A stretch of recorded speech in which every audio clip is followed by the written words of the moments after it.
Captain Hyun sat in his command chair on the Earth Defense Station. The stars looked peaceful through the big window. He had been watching space for 10 years. Nothing ever happened. Today felt different. The alarm made a loud noise. Red lights flashed everywhere. Hyun jumped up from his chair. His heart beat fast. "Sir, we got a message," said Officer Tala. She looked scared. It came from outside our solar system. The computer says it is not from any human ship. Hyun walked to her desk. "Show me." The screen showed strange symbols. Then the symbols changed into words. The message was in perfect English. This made Hyun feel cold inside. "Play it," he said. A voice spoke from the speakers. It sounded like a woman, but different. Not quite human. "People of Earth, my name is Kira. I am not from your world. I come from a very old race called the Watchers. We have been watching you for many years. You are in great danger." Hyun and Tala looked at each other. This could not be real, but the message kept playing.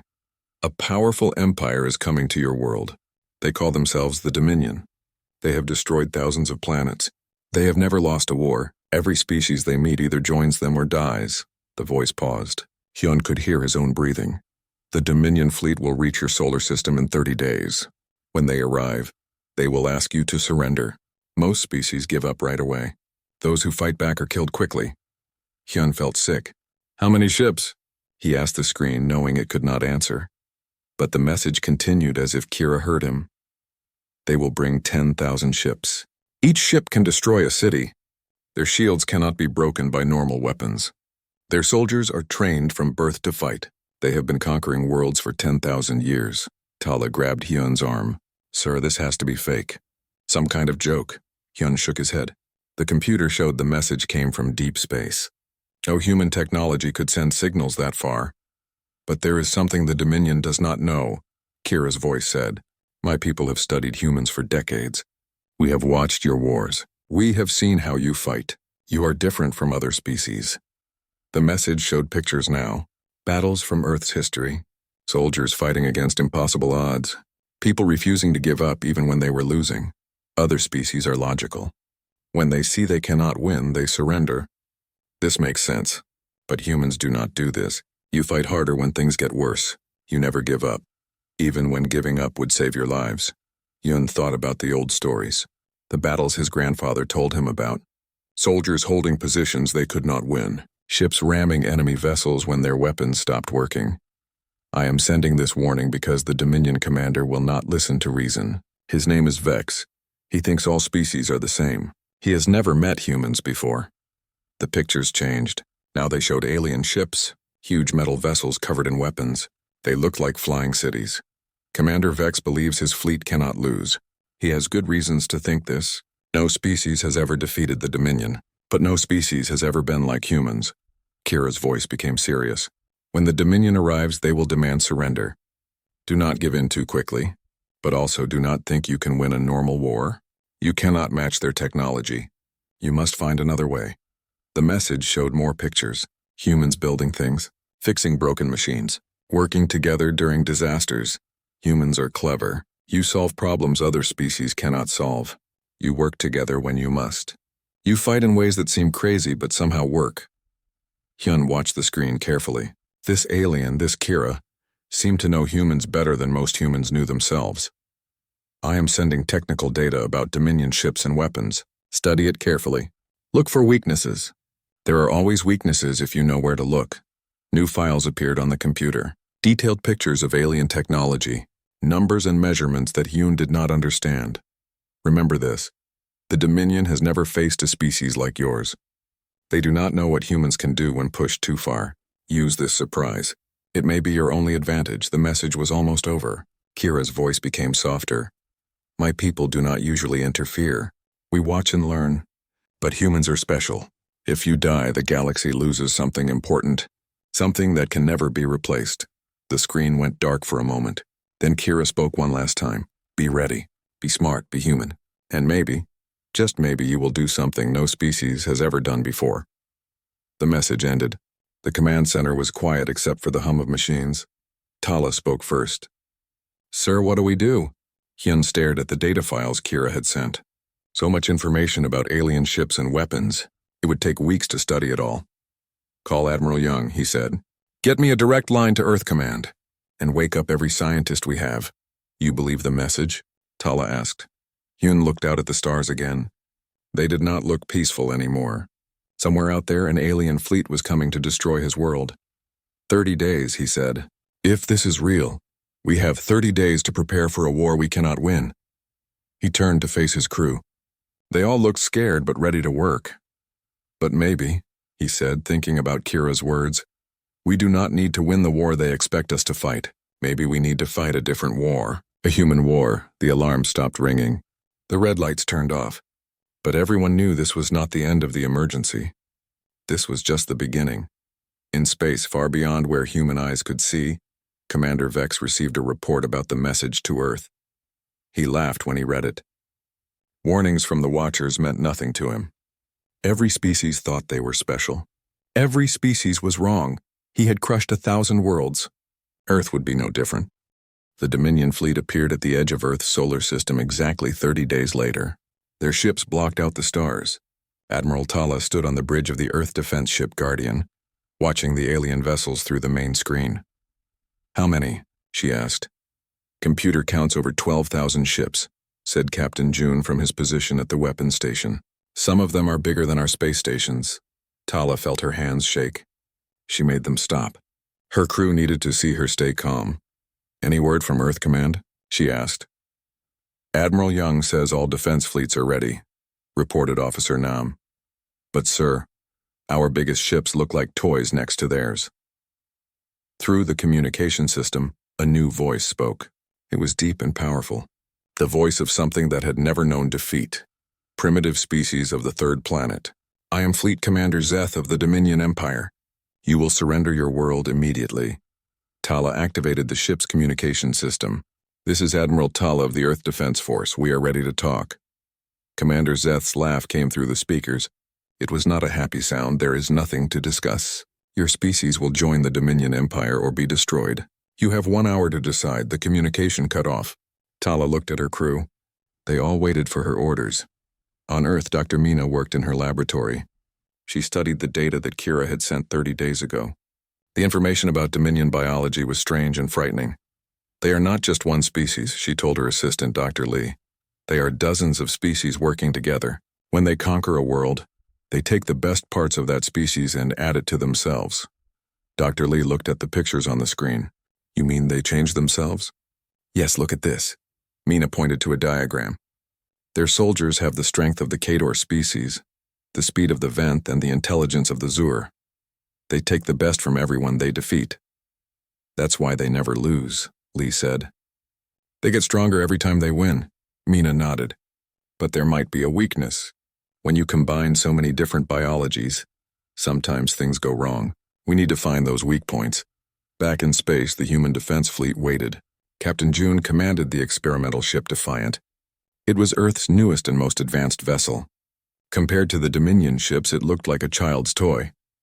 Sir, said his communications officer, Hana, we're getting another message from the aliens. Put it through. This time, a different alien spoke. The voice was calmer, but still threatening. Humans of Earth, I am Sub-Commander Sol of the Dominion Fleet. I have studied your species during our approach. You seem more intelligent than most primitives. June activated his microphone. Thank you for the compliment. It was not a compliment, Sol replied. Intelligence makes resistance more painful. Intelligent species understand what they will lose. This makes their defeat more complete. Maybe, June said. Or maybe it helps us find ways to win. Sol was quiet for a moment. Then he spoke again. No species has ever defeated the Dominion. We have conquered worlds with technology far beyond yours. We have destroyed civilizations millions of years old. What makes you think you can succeed where they failed? June thought about the question. It was a good question. Earth's weapons were weak. Their ships were small. Their soldiers were few. I don't know if we can win, June said honestly, but I know we're going to try.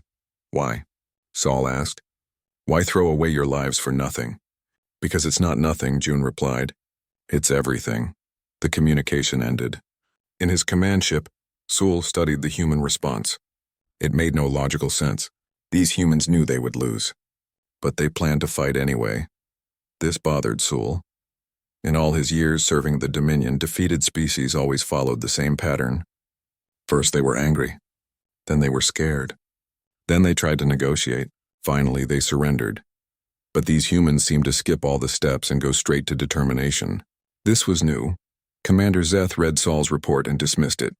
Every species thought they were different. Every species was wrong. Prepare the demonstration, Zeth ordered. Target their moon base. Kill enough of them to show our power, but leave most alive to spread fear. Sir, Saul said carefully. The Watchers sent another message. They say we should leave this system. Zeth's eyes flashed with anger. The Watchers are cowards. They have hidden in the dark corners of space for millions of years. They fear conflict. We are the Dominion. We do not fear primitive species on a small planet. Saul bowed his head. Yes, sir. But privately, Saul wondered why the Watchers cared about this particular world. The Watchers never interfered. They only observed. If they were sending warnings, maybe there was something special about these humans. On the human moon base, Commander Jin received word about the alien ultimatum. His base was small, only 200 miners and support staff. They had some mining equipment and basic life support. No real weapons, sir, said his deputy, Wu. Earth Command says we should evacuate. The aliens will probably attack us first. Jin looked out through the base's windows at Earth hanging in space. His family lived down there. No, he said. We're not running. Sir, we can't fight alien warships with mining equipment. Jin smiled. It was not a nice smile. Wu, you ever see what a mining charge can do to solid rock? Wu nodded. And those mass drivers we use to launch ore containers? What do you think would happen if we launched something other than ore? Understanding spread across Wu's face. Sir, that's crazy. Yes, Jin agreed. It is. The hour deadline passed. Admiral Tala sent the human response to Commander Zeth. We will not surrender, she said simply. Zeth was not surprised. Perhaps 1 in 100 species chose to fight at first. It never mattered. Very well, he replied. Watch as we destroy your moon base. See what happens to those who resist the Dominion. Then you will understand. Zeth's fleet moved toward the moon. Their weapons charged with energy that could melt mountains. But on the moon base, Jin and his miners were ready. They had spent the entire day turning their industrial equipment into weapons. Mining charges became bombs. Excavation drones became fighters. Ore launchers became cannons.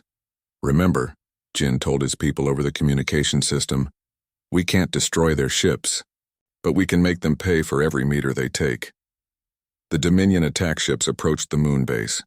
They expected quick surrender after a show of force. Instead, they got something no Dominion fleet had experienced in 1,000 years. They got a fight. The first Dominion attack ship came down toward the moon base like a falling star. It was beautiful and terrible. Its hull gleamed silver in the sunlight. Energy weapons glowed along its sides. Commander Jin watched it approach through the base's window. His miners stood ready at their positions. They had turned their workplace into a fortress in just one day. Wait for it, Jin said into his radio. Let them get close. The alien ship slowed as it neared the base. A voice spoke from its speakers in perfect English. Moonbase, this is Dominion Attack Leader Crix. You have 30 seconds to surrender. Throw down your weapons and prepare for occupation. Jin picked up his microphone. This is Commander Jin. We don't have any weapons to throw down. Crix paused. Then you surrender? No, Jin said. I said we don't have weapons. I didn't say we can't fight. At that moment, Wu pressed a button. The mass driver that usually launched ore containers into space fired something different. A container filled with mining explosives shot out at incredible speed. The container hit the Dominion ship's shield and exploded. The ship rocked sideways but was not damaged. The pilot laughed. Primitives with mining tools, Crick said. This will be over quickly. But then more containers fired from different parts of the base. And more after that. The miners had 20 mass drivers.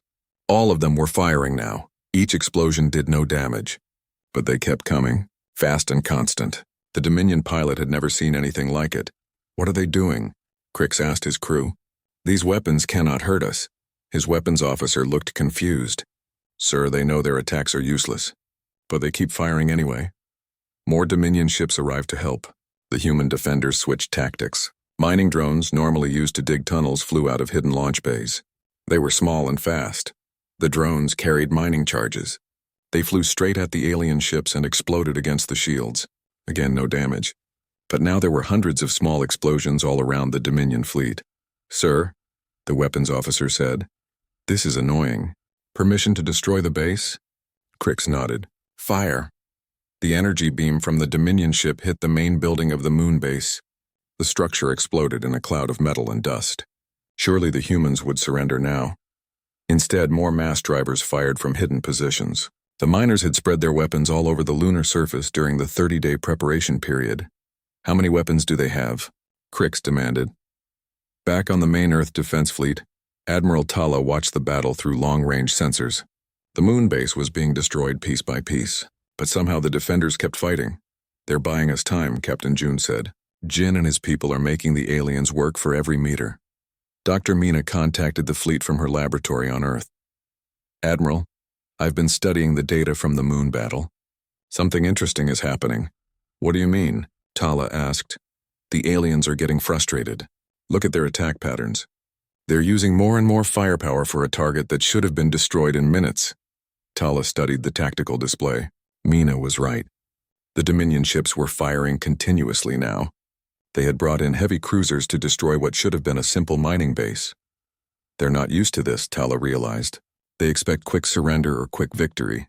They don't know how to handle stubborn resistance. Meanwhile, Engineer Hana worked frantically in her laboratory aboard the Defiant. She had been studying the Dominion shield technology that Kira provided. There had to be a weakness somewhere. "The shields stop energy weapons completely," she told her assistant Ray. "But what about physical impact? Mass drivers?" Ray suggested. "Bigger," Hana said. "What if we rammed them?" Ray looked shocked. "You mean crash our ship into theirs?" "Not just crash. Ram at exactly the right angle and speed. Look at these calculations." Hana showed her data on the screen. "Their shields are designed to stop weapons, not ships moving at ramming speed." "But we would die," Ray pointed out. "Maybe," Hana agreed. "Or maybe we could hit and run. Get close enough to cause damage, then escape before they can react." On the moon, the battle continued. Commander Jin had lost half his people and most of his equipment.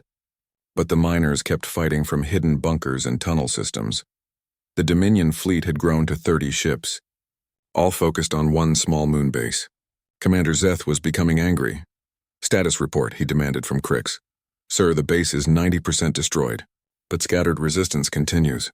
These humans hide underground and keep shooting at us. How long to finish them?" Crix hesitated. "Unknown, sir. Every time we destroy one position, they open fire from somewhere else. They have tunnels everywhere." Sub-Commander Sol watched the battle with growing concern. The humans were losing badly. They had to know they were losing. But they kept fighting anyway. This was not normal behavior. Every species Sol had ever fought understood when they were beaten.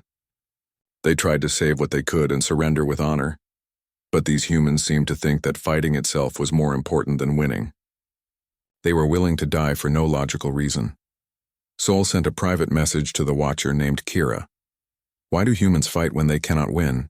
he asked. Kira's response came quickly. "Because winning and not losing are different things. You want to win quickly and easily. They want to make you pay for every victory. They are succeeding," Sol thought about this. The Dominion was winning the battle, but they had expected to win in 10 minutes. Instead, it had taken 4 hours and required 30 ships. "Is this some kind of strategy?" Sol asked. "Yes," Kira replied, "but not the kind you understand. They are teaching you that conquering humans is expensive. Even when you win, you lose something." Back on Earth, Captain June made his decision. "Admiral, request permission to execute ramming attack on Dominion flagship." "Captain, that's suicide," Admiral Tala said. "Maybe, but Hana thinks we can damage their shields.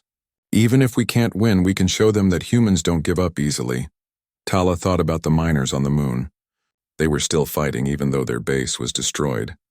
Jin's voice came over the radio, calling for more ammunition even though he was probably the only person left alive in his sector. "Permission granted," she said. "Give them something to remember us by."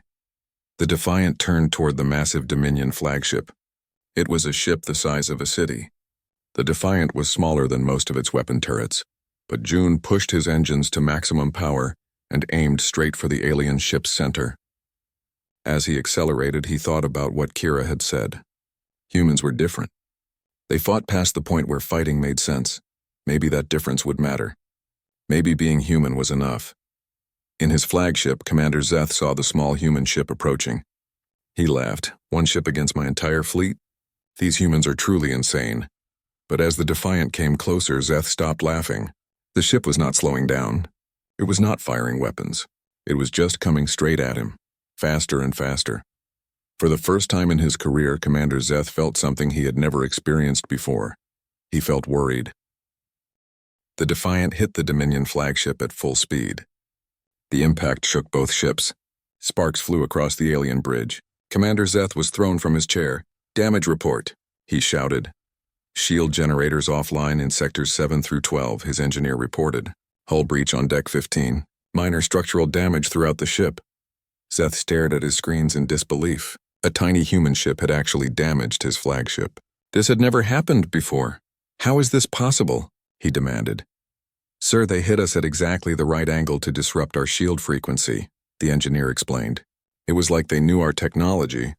But there was more bad news. The human ship had not been destroyed in the collision. Captain June had somehow managed to bounce off the flagship and escape. The Defiant was badly damaged but still flying. "Sir," Sub-Commander Sol reported, "the other human ships are moving. They're all accelerating toward us." Zeth looked at the tactical display. Every human ship in the defense fleet was now heading straight for the Dominion fleet. Not firing weapons, just flying directly at them like missiles. "They're all going to ram us," Zeth realized. Every single ship. In the Guardian, Admiral Tala gave the order to attack. "All ships, maximum acceleration. Target the largest enemy vessels. If we're going down, we're taking some of them with us." The human fleet was small, only 50 ships against 12,000 Dominion vessels. But every human ship was now flying at ramming speed toward the aliens. Commander Zeth had faced many different tactics over his long career. But he had never faced an entire fleet that was willing to commit suicide just to cause damage. "Evasive maneuvers," he ordered. "Don't let them hit us." But the Dominion ships were huge and slow. The human ships were smaller and faster. And the humans didn't care about their own safety. The Guardian crashed into a Dominion cruiser. The explosion could be seen from Earth. Both ships were destroyed, but Admiral Tala had taken out a vessel 20 times larger than her own. One by one, human ships rammed into alien vessels. Each collision damaged or destroyed a Dominion ship. The humans were losing every battle, but they were making it cost the aliens dearly. On Earth, General Wu prepared for the ground invasion. The space battle was lost, but the real fight was just beginning. "Remember," he told his soldiers, "when they land, don't fight them in the open. Hide in the cities. Use the buildings, the tunnels, the sewers. Make them work for every street." Dr. Lee had finished studying the Dominion biology data. "General, I think we found something. Their integrated biology has a weakness." "What kind of weakness?" "Their immune systems are confused. They've combined so many different species that their bodies don't know what belongs and what doesn't. If we can introduce the right kind of virus." "A biological weapon?" Wu asked. "Not exactly. More like a confusion agent. Something that makes their own biology fight against itself." Meanwhile, Ray had been working on something else. "General, I've been studying their communication systems. Every Dominion ship is connected to every other ship. If I can hack into their network, can you do it? Maybe their security is very good, but they've never faced human computer viruses before. We might be able to surprise them." The space battle ended with the destruction of the human fleet, but Commander Zeth looked at his damage reports with growing anger. He had lost over 300 ships to an enemy that should have been defeated in minutes. "Sir," Sol reported, "we're receiving another message from the Watchers." "Ignore it," Zeth ordered. "Sir, they're broadcasting to our entire fleet. Everyone can hear it." Kira's voice came through every speaker on every Dominion ship. "Commander Zeth, you have now seen what happens when you fight humans. Your demonstration attack on their moon took 4 hours and 30 ships. Their space fleet destroyed 300 of your vessels while being completely outnumbered. Are you starting to understand?" Zeth activated his communication system. "Watcher, your humans are defeated. Their fleet is destroyed. Their moon base is ruins. We are beginning the ground invasion now." "Yes," Kira agreed. "You are winning. But look at the cost. Every human victory costs you more than it should. Every human defeat costs you more than it should. This is only the beginning." Zeth cut the communication and ordered the ground invasion to begin. The first Dominion landing ships came down in major Earth cities: New York, London, Tokyo, Beijing. The aliens expected quick surrender from the civilian population. Instead, they found that the humans had turned their cities into mazes of death traps. In New York, the Dominion soldiers found that every building had been prepared for war. The humans had blocked streets, mined bridges, and turned skyscrapers into sniper nests. Colonel Nam led the resistance in Manhattan. His soldiers didn't fight in formation. They hid in apartments and shot from windows. When the aliens found one position, the humans were already gone through underground tunnels. "Sir," reported one of Nam's lieutenants, "the aliens are getting frustrated. They keep calling for air support to destroy buildings, but then they have to advance through rubble instead of streets." Nam smiled. "Good, make them work for every block. Every meter they advance should cost them soldiers and time." In London, Captain Young had an even more creative approach. He had trained his people to use the old underground tunnel system. The humans could appear anywhere in the city, attack and disappear before the aliens could respond. "It's like fighting ghosts," one captured Dominion soldier told his interrogators. "We never see them coming. They hit us and vanish." But the most effective resistance came from an unexpected source. Dr. Lee's biological weapon was working. The Dominion soldiers started getting sick. Not deadly sick, but confused and weak. Their enhanced biology began attacking itself. Soldiers who could normally fight for days without rest were collapsing after hours. And Ray's computer virus was spreading through the Dominion fleet. Ship systems started malfunctioning. Communications failed at critical moments. Weapons targeting became unreliable. "What's happening to our forces?" Zeth demanded.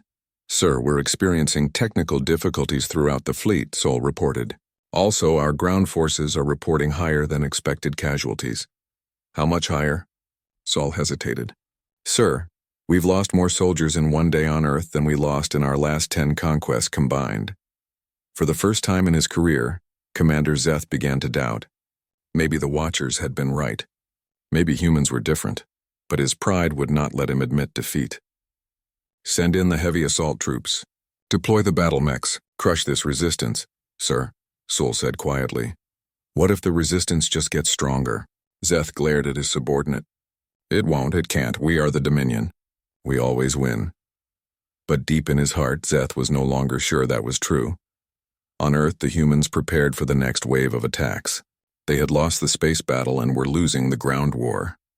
But they were making the aliens pay dearly for every victory, and somewhere in the dark between the stars, other species were watching. Species that had surrendered to the Dominion long ago. They were learning that the mighty Dominion fleet could bleed.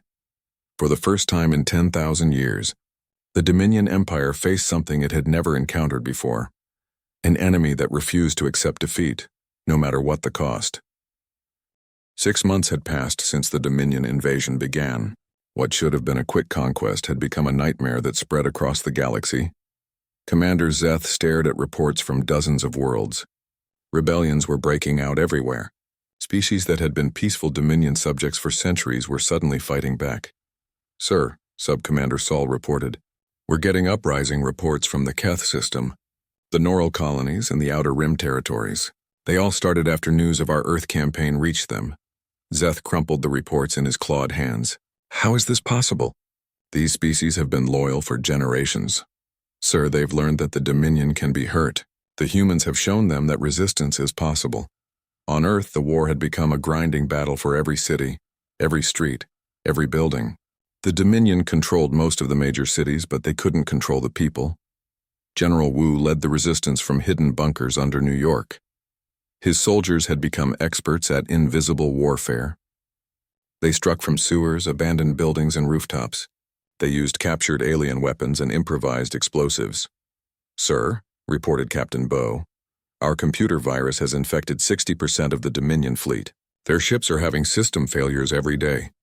"And the biological weapon?" Wu asked. Dr. Lee smiled. "It's working better than we hoped.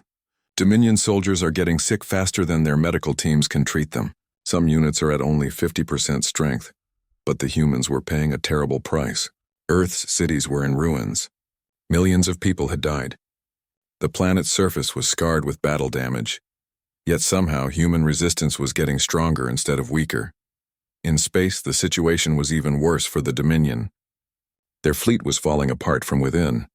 Ray's virus had spread to their main communication networks. Ship computers were turning weapons on friendly vessels. Navigation systems were failing at critical moments. "Sir," Saul told Zeth, "we need to withdraw and regroup. This campaign is destroying our fleet." "No," Zeth roared. "We do not retreat. We are the Dominion." "We have never been defeated." But Saul could see the truth in the reports. The mighty Dominion Empire was cracking under the pressure of one small planet that refused to give up. "Sir, we've lost 4,000 ships to technical failures, another 1,000 to human resistance attacks. Our ground forces are at 30% strength. And now we have rebellions on 27 worlds." Zeth stood up from his command chair. His pride would not let him accept the truth. "Deploy the planet crackers." Saul felt cold fear run through his body. "Sir, those weapons are forbidden." "They destroy entire worlds." "I don't care," Zeth snarled. "If we cannot have Earth, then no one can. Prepare to crack the planet." The planet crackers were the Dominion's ultimate weapons, massive ships designed to split worlds apart from the inside. They had only been used 3 times in 10,000 years, and only against worlds that posed existential threats to the Empire. News of the planet cracker deployment spread quickly through the Dominion fleet. Many officers were horrified. These weapons went against everything the Dominion claimed to represent. The Watchers sent their final message to Zeth. "Commander, you are about to make the greatest mistake in your Empire's history. The moment you deploy planet crackers against a populated world, you prove that humans were right to resist you. You become the monsters they said you were." Zeth ignored the message and gave the order to fire, but General Wu and his team had been expecting this. They had spent months preparing for the Dominion's ultimate weapon. "Now," Wu told Ray, "activate the final virus." Ray's fingers flew over her keyboard. The computer virus she had planted months ago in the Dominion systems activated its final stage. But this wasn't just any virus. It was a virus designed specifically to turn the planet crackers against the Dominion fleet itself. The weapons that were meant to destroy Earth instead turned on their own creators. "Sir," Sol screamed as his sensors lit up with warnings. "The planet crackers are targeting our ships. The weapons are turning around." Before Zeth could respond, the first planet cracker fired. But instead of hitting Earth, its massive energy beam cut through the heart of the Dominion fleet. 12,000 ships became 6,000 in seconds. More planet crackers turned and fired at the alien vessels. Ships that had conquered 1,000 worlds exploded like fireworks against the darkness of space. "How is this possible?" Zeth demanded. Captain Bo's voice came through the communications system from Earth. "You wanted to know what makes humans different? We learn from our enemies. We study their weaknesses. And we never ever give up." The Dominion fleet was destroying itself. The planet crackers, controlled by human viruses, fired again and again. Each shot eliminated hundreds of alien ships. "Sir, we have to evacuate," Sol told Zeth. "The fleet is finished." But Zeth's pride had finally broken his mind. "No, we are the Dominion. We cannot lose to primitives." Sol made a decision that would have been unthinkable 6 months ago. He stunned his commander with a shock weapon and took control of the remaining ships. "All vessels, this is Acting Commander Sol. Retreat to the Galactic Rim. The Earth campaign is over." Less than 1,000 Dominion ships escaped the solar system. Behind them, Earth hung in space, damaged but unbroken. On the planet's surface, humans emerged from their hiding places to watch the alien fleet flee. They had won, but the cost had been terrible. Kira's ship appeared near Earth. The Watcher contacted the human survivors directly. "People of Earth, you have done something no species has ever done. You have defeated the Dominion Empire." General Wu, now the senior human military officer, responded. "We didn't really defeat them. They defeated themselves." "No," Kira replied. "You showed them that conquest has a price. You made them pay for every victory until the cost became too high. That is a kind of victory no other species ever achieved." Reports came in from across the galaxy. The rebellions were spreading. Worlds that had been under Dominion control for millennia were declaring independence.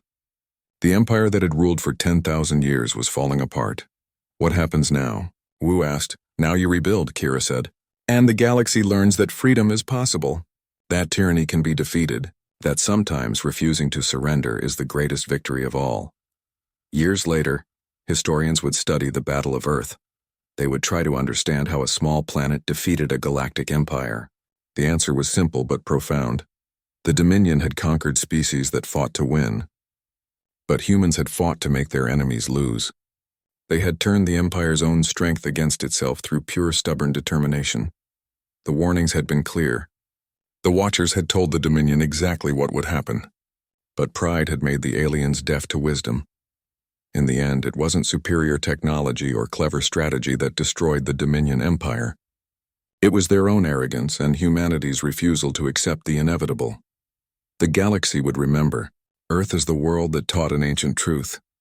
Sometimes the strongest weapon is simply refusing to give up, and in the darkness between the stars, other tyrants took note. The age of easy conquest was over. Somewhere in the galaxy, there was a species that would fight to the last breath rather than surrender. The warnings were clear, for those wise enough to listen.